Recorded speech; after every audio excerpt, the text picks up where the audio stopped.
Independence and liberty both have to do with free will. Today's episode is going to be about the difference between independence and liberty. Root word time. Funny thing to think about, like liberty comes from wine. The word liberty comes from the ancient Roman god of wine. The word liberty comes from the Roman god Liber. Liber? I'm going to call him Liber. Liber came from the Greek god Dionysus, who you might know from the Percy Jackson series and a bunch of other series. But he was the god of wine. He was like the symbol of hedonism. I just think it's interesting. Basically comes down to the difference between a spectrum and a binary phenomenon.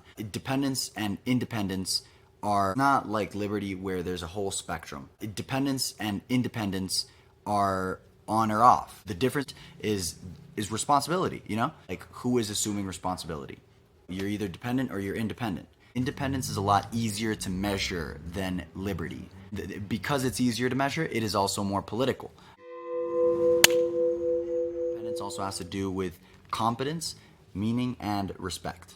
If you get independence, you automatically assume responsibility, respect, and competence along with your independence. It's not by definition that independence gives you meaning and respect over dependence, but it does tend to be that way. I want to shout out my friend Fabian for helping me kind of specify this, put this into words for you guys. Yeah, shout out Fabian.